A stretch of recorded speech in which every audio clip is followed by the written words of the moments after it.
Kauwi, no? So, time check, 5:04. So, mga 5:10. Oh, sige, ibigyan na natin mga katrackers yung tako natin. Sa mga baguhan mga katrackers, no? Sa mga nagtatanong, daming talaga nagsasabi sa akin na gumawa ko ulit ng panibagong video na nandoon na lahat sa paggamit ng tako. So, mga katrackers, no? Subukan po natin ulit gumawa ng vlog sa mga baguhan nating mga kapwa trackers na nandyan sa Lithuania. May kalab shoutout sa inyo mga followers natin. So matagal na kasi ako hindi nagbablog eh. So try natin gumawa ng basic video mga katrackers tutorial about sa tako. Nandyan naman si Kakonboy King, Papa Benz. So nandyan din yung mga upload niya. Pwede nyo i-search sa YouTube and Facebook niya, no? Sa Facebook channel. So yan, so solid ano din yan. Talagang isang dekada na yan dito si Papa Benz. So tayo ay bago pa lang tayo dito, no.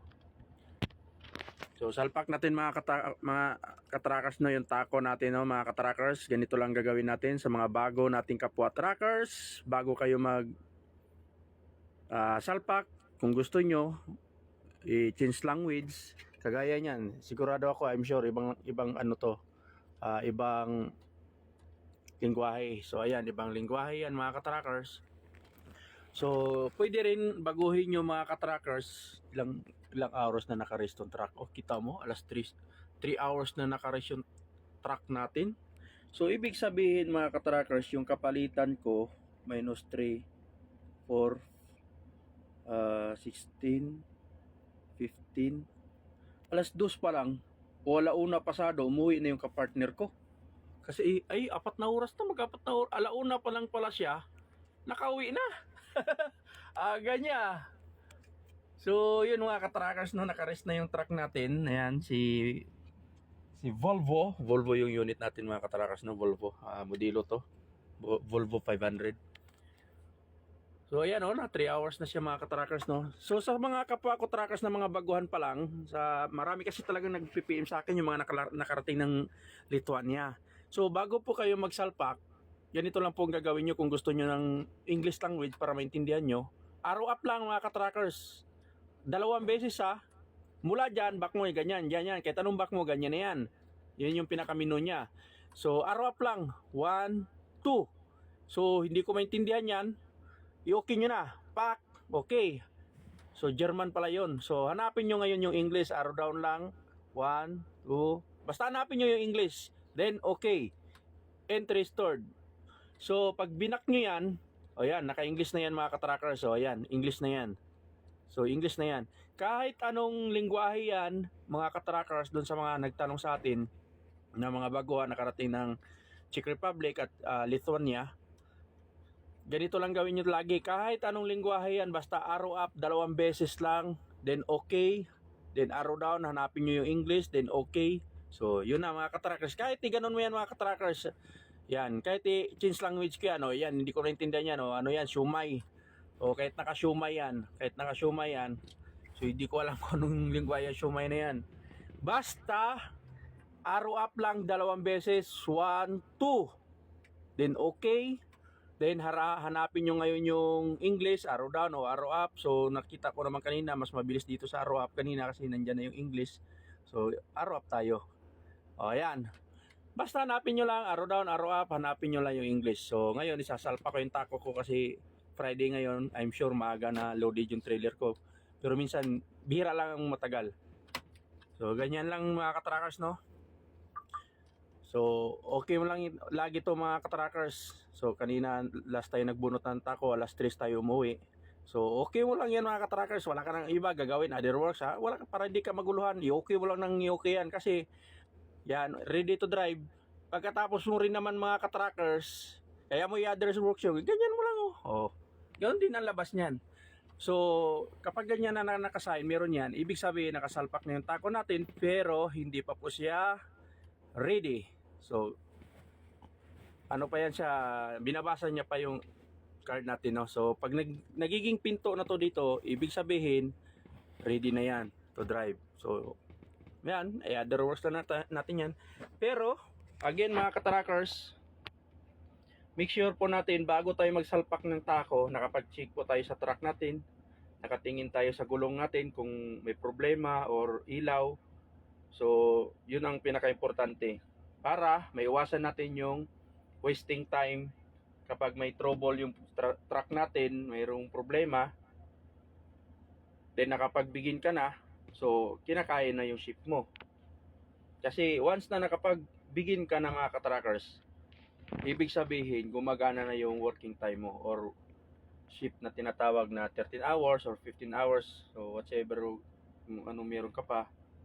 So laging ano yung mga katrackers, make sure na nakapag-checka na ng sasakyan para once na may problema, tatawag ka dispatcher nyo or ano nyo man, anong disponent na may problema yung truck, at least hindi ka pa nakapagbigin. Kung papadalang ka ng rescue, at least habang nag-aantay ka, hindi pa gumagana yung tako mo. So yun yung ibig kong sabihin mga katrackers. Unlike sa nakapagbigin ka na, tsaka mo sinabi nagkaroon ng problema ang truck mo, late na mga katrackers, nag-aksaya ka na ng oras. What if kung darating yung naiwan ng partner ko yung ano niya, salamin, so itabi natin, wag nating pag-interesan yung maliit na bagay, kasi doon sa maliit na bagay kinuha mo, nawala yung tiwala ng isang tao. So wag nating pagpalit. Magkano lang yan. So ito yung truck natin mga katrackers. Sa mga nagtatanong, yan, walang ano yan, yung dala ko lang isang bag lang yan, tapos isang buting tubig. Di ko alam kung ito, di ko nga alam paano buksan tong rip na to, pambihira. Ay, ito pala. So yung rip natin mga katrackers, surprise, hindi nagamit, walang laman. Parang brand new pa rin mga katrackers. Yan, itutur ko kayo. So Volvo 500 tong truck natin, no. Yan mga kabinit. Walang laman dito mga kabinit mga katrackers. Pailawin natin. Yan. Walang laman yan mga katrackers. Wala mga kabinit dito. Walang laman yan. So ayan, walang laman yan mga katrackers. Ito meron siguro konti dito. Best lang. Yan. Tapos dito. Yan, tissue lang yan. Pang punas ng side mirror. So, ayan mga katrackers, doon sa mga baguhan, ayan, napansin na natin. So, yan po ang ready to drive ng mga katrackers. Titingnan mo kung ilang afterworks yan. Sa akin, minsan 5 to 6 yan. Ready na po, tumakbo na. So, dito, ano ba to dito? So, wala din po yan, yung cabinet ng sasakyan natin. So, ito, yan, empty din yan. Alam nyo kasi bakit empty lahat ng cabinet mga katrackers? Kasi, uwian po kasi kami araw-araw dito mga katrackers, no? So, doon sa mga nagsasabi, magkano po ang sahod dito sa amin? Sinasabi laging ganyang comment. So, hanggat maaari kasi ayaw ko na mag-open ng mag-share ng about sa ganyan eh. Kasi dati kasi nag-share ako niyan, maraming na insecure. Which is, sahod ko naman sarili yun. So, kung kayo sumasahod ng 2.5, yun mga katrackers, kung 2.5 lang yung sinasahod nyo, di masano pa rin dito. Ako na nagsabi sa inyo. Dito, araw-araw po uuwi. Araw-araw din po yung duty nyo na parang nasa Pilipinas ka ba. Tapos Sabado, wala po tayong pasok mga katrackers sa Sabado. Sabado at Linggo, wala. Minsan meron Sabado pero yung parang special trip. Pero bihira yon. Tatanungin ka ni sir kung babiyahe ka. Ulirang init. 21 degrees Celsius na po dito mga katrackers, no? So ayan po mga katrackers. 21 degrees Celsius na po tayo dito. Sa kuan. Ay hindi pala naka-level yung truck natin. So pindutin lang po dito natin mga katrackers para mag-level. So yes, ang pindot lang. Tingnan nyo rin doon. Isang pindot lang yan. Mawawala na yung ano yan. Pak. Ayan, nawala na. So, ganun lang mga katrackers. Then, titingnan natin yung trailer natin mga katrackers. Diyan lang yung sasakyan ko, yung service na yan. Yan yung service ko araw-araw. So, Arnel Kabagwa, may love shoutout. Geros, Soit, may love shoutout. Jerodel, Agustin, may love shoutout. May love shoutout bro. Pag nandito ka sa onboard bro, PM ka sa akin bro. Samba tayo bro, pick upin kita bro. So nakakapag-other works na tayo ng 5 minutes. Pagka dito ka na biyahe, bro Jerodel, sa Hamburg, magsabi ka sa akin. Pick upin kita dito sa Hamburg. Samba tayo.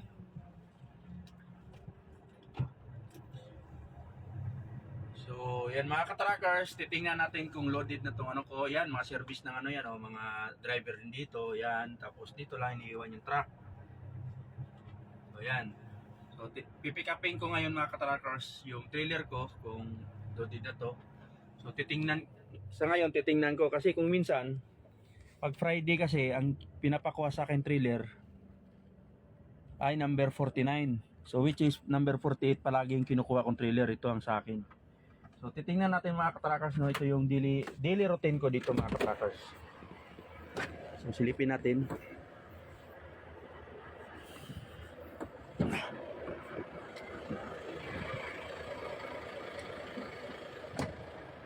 So, sana tapos na yung trailer natin. John Ready Pass, Migalap shoutout. Chris Vergara, Migalap shoutout. William Litargo, Migalap shoutout. So, titingnan natin. Sana loaded na. Ay, loaded na. Ibig sabihin kapag kaganyan sarado, ibig sabihin loaded na po yan mga ka-trackers. Grabe naman umatras to. Ang layo-layo sana. Oh, loaded na siya mga ka-trackers. Huy, kalahati lang. Kulira. Ito kaya yung akin? So, titingnan natin itong isa para sure ball. Baka ito ang akin. So, empty. Empty siya mga ka-trackers kasi ito lang yung dalawang trailer na naka-assign sa akin. So empty siya, ibig sabihin ito yung akin. So hindi nga ako nagkamali. Pag Friday, maaga ito natatapos loadingan. Oh, kalahati lang oh. Okay na nam, okay na nam. So kalahati lang mga ka-trackers. So yan yung unit natin. For more than 6 months. So ang bilis ng panahon oh. Yan oh. Ang bilis ng panahon mga ka-trackers. Parang kailan lang. Parang kailan lang mga ka-trackers. Mahigit 6 months na tayo no. Mag 7 months na mga ka-trackers no. Ang bilis ng panahon. So yan mga ka-trackers. Dugtong na natin. Maaga tayo makakauwi nito mga ka-trackers. Mamaya, alauna pa lang. Uwi na tayo.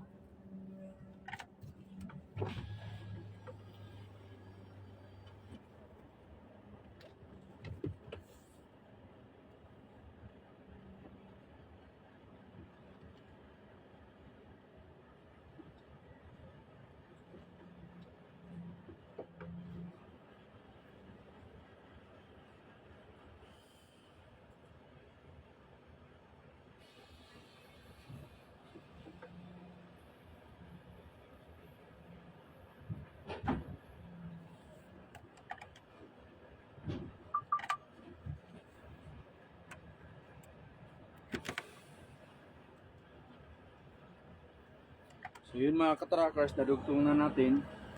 Chris Vergara, Migalab shoutout. Maraming salamat. Ingat din buddy.